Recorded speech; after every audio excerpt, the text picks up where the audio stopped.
Welcome back. I'm Lizzie. And I'm Maddie. We have a little bit of a shortened show this week, but we do have some really exciting news to mention.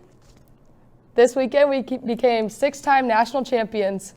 Where'd you watch the game this week? I was at Allen Fieldhouse watching it. Oh, so was I. It was packed in there. Honestly, it was such a good experience to get to watch the game at Allen and then storm the court. I don't know if we'll get another chance to storm the court in my time as an undergrad here, so that was really special. And then obviously I had to go down to Mass Street. Of course. Oh my gosh, that was insane. It was so much fun. Did you see Spider-Man? No.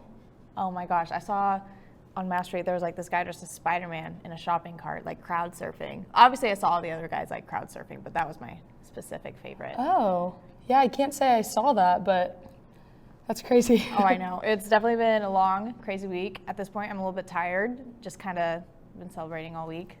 Obviously, Rock Chalk champs. But let's get into the news.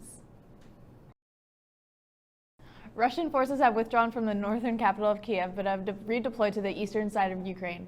The area surrounding the cities of Luhansk and Donetsk are already controlled by Russian-backed separatists, and shorter supply lines will make it easier for the army to control a battlefield that has actually been active for the past 8 years.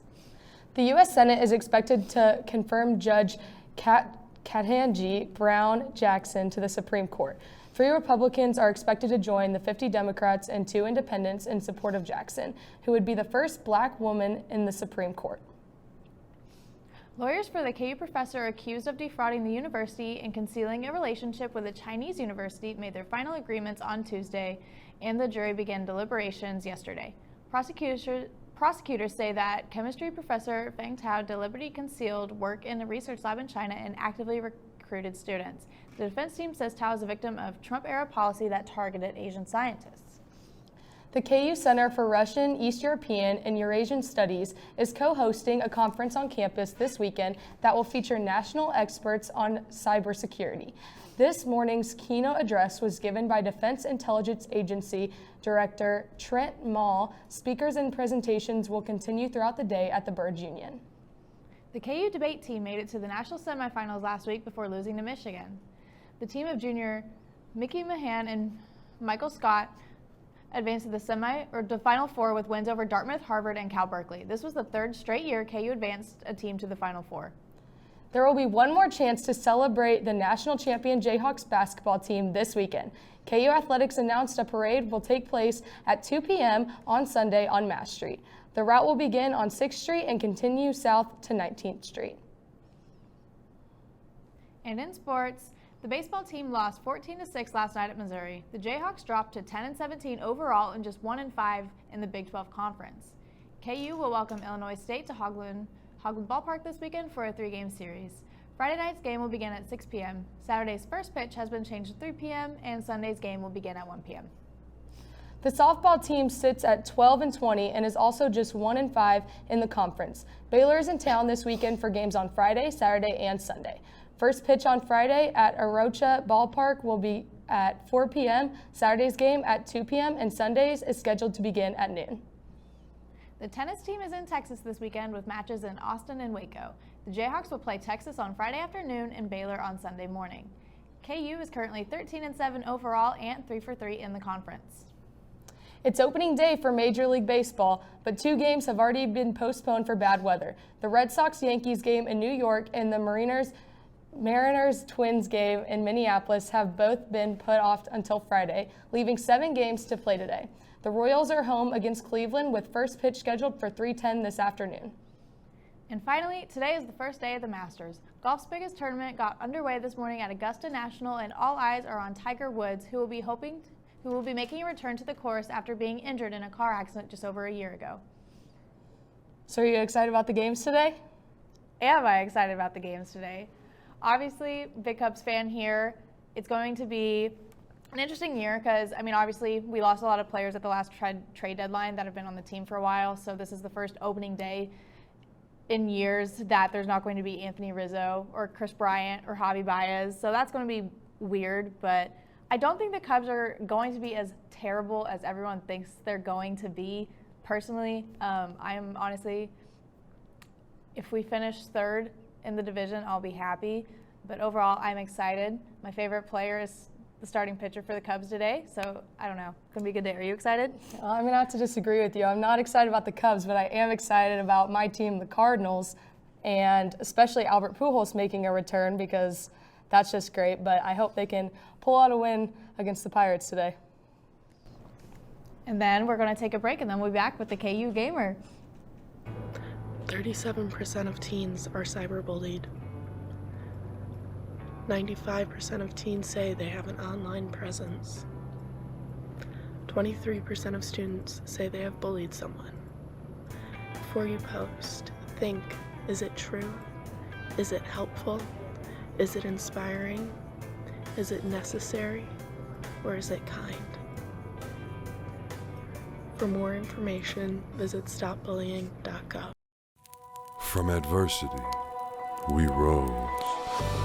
We made history and became pioneers, voyagers, champions, Jayhawks. And when our chant rises, haunting and hallowed, Jayhawks are telling the world what's near. Victory.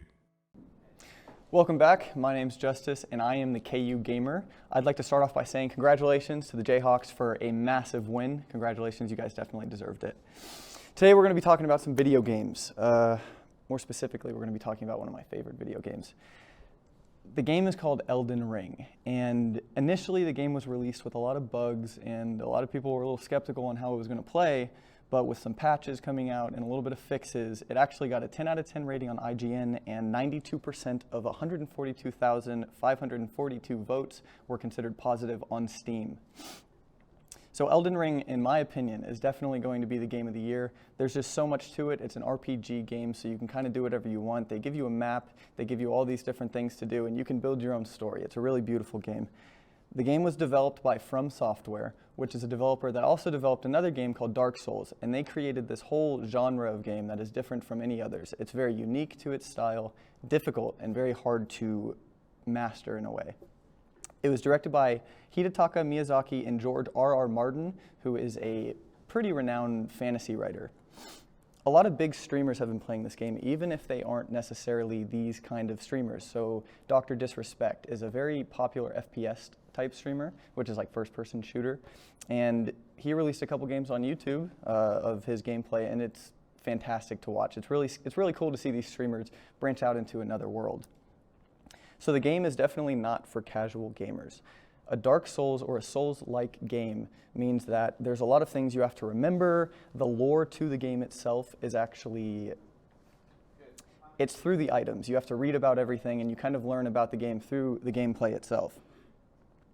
Essentially, the name of the game, Elden Ring, exists because the Elden Ring is the most important artifact that you can get in the game. The Elden Ring is connected to a god whose name is Greater Will. Greater Will has sent these things called Great Runes, which are pieces or fragments of the Elden Ring, and separated it out throughout a place called the Land Between. The Land Between consists of monsters, demigods, demons, all of these people who have been kind of corrupted and have been trying to gain this power in order to become the Elden Lord. So you must fight these demigods, and through these fights you acquire great runes that you can build the Elden Ring, which is your end goal, of course. So throughout the game, you are a Tarnished, and a Tarnished is essentially a being who has already deceased and was reincarnated by Greater Will in order to